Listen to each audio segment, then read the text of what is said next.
Hello, in this video I will show you how to replace the Serpentine belt tensioner on Seat Leon MK1 1.9 TDI. The car I'll be replacing the tensioner on is Volkswagen Golf 4, but the procedure is similar for this car. The Serpentine belt on this car is located on the side of the engine. It's located right there. In order to get access to the tensioner, first we need to remove the Serpentine belt.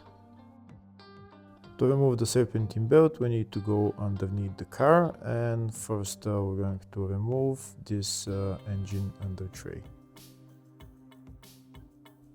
If the video is useful, please like and comment on the video and subscribe to the channel to see more videos like this.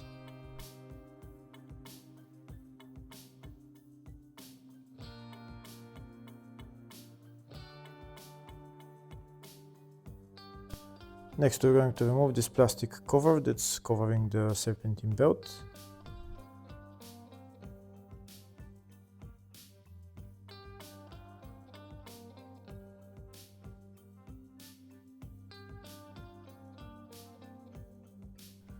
Now we can remove the serpentine belt. To remove the serpentine belt, we need to turn the tensioner clockwise.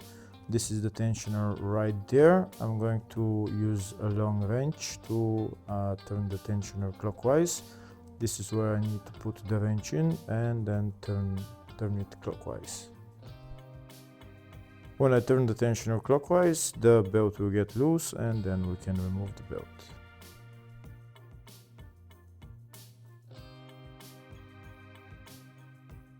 Here you can see I'm turning the tensioner clockwise and now the belt is loose and I can remove it.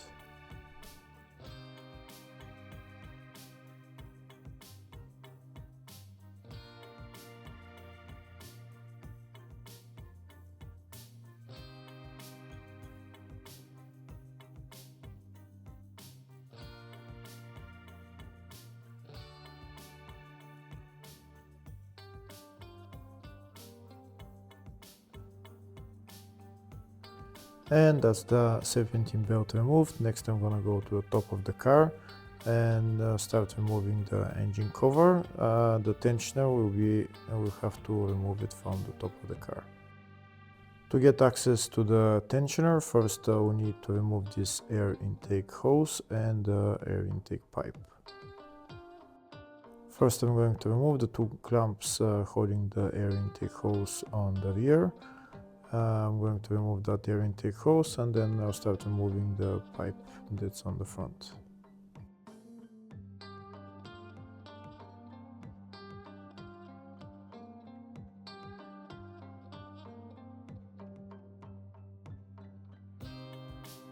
To remove this air intake pipe, there is another metal clamp that I need to remove, but before I'm able to remove that clamp, first I'm going to bring up the fuel filter, and next I need to remove the headlight in order to get access to that metal clamp.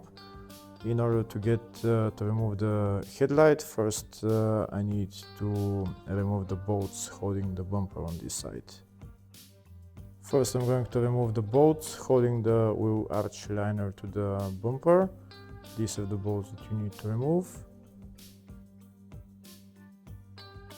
Next I'm going to remove the two bolts holding the bumper on the front.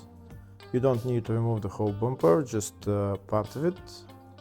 I'm also going to remove those two bolts holding the headlights and also remove the bolt for the bumper on this side.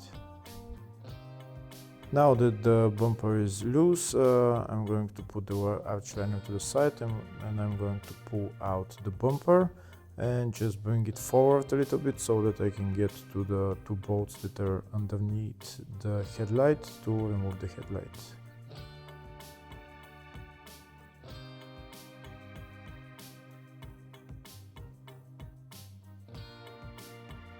I think I have enough space now to remove the two bolts underneath the headlight that hold the headlight. I'll show you the bolts now. One of them is right there and the other one is next to it on the other side.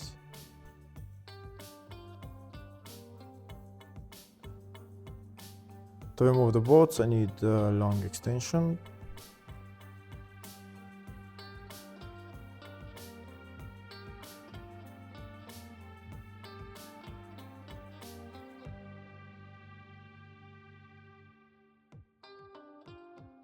That's the first bolt removed. The other one is right there.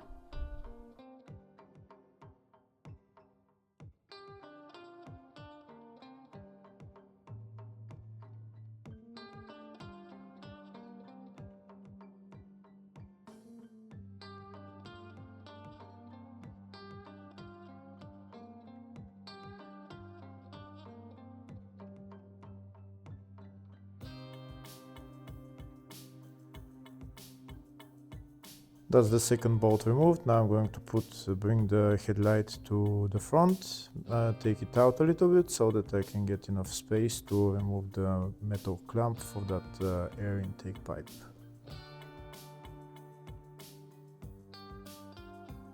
Now I'll show you a closer view of how much space I have to remove the metal clamp. You can see I have a little bit more space. To remove the metal clamp, I'm going to use these kind of pliers just to compress the clamp so that I can remove it.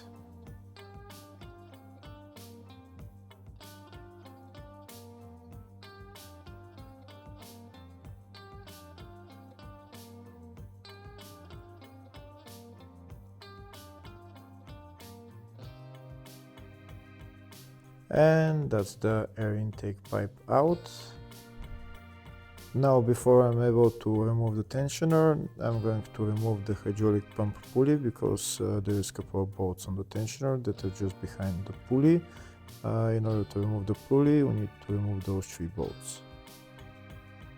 This is the holding tool that I'm using to hold the pulley while I loosen the bolts.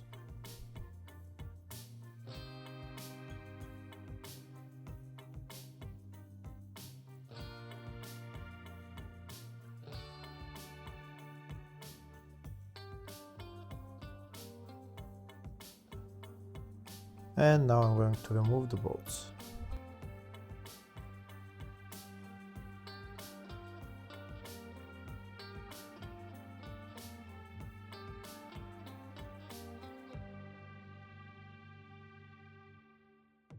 And that's the hydraulic pump pulley out. Next, I'm going to remove the 3 bolts holding the tensioner. These are the 3 bolts right there.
Now that the bolts holding the tensioner are removed, I'm going to take out the tensioner. That's the tensioner right there. You can see the 3 bolts that I removed on the tensioner. It's the 3 holes right there. Next, I'm going to put the tensioner back in its place. So again, put it in its place, put the 3 bolts on and tighten them. Afterwards, we assemble everything else in the reverse order. At the end, we need to put on the serpentine belt. If you don't know how to put on the serpentine belt, I have a video on how to do it on my channel. Hopefully the video was helpful. Please like and comment on the video and subscribe to the channel. Thank you.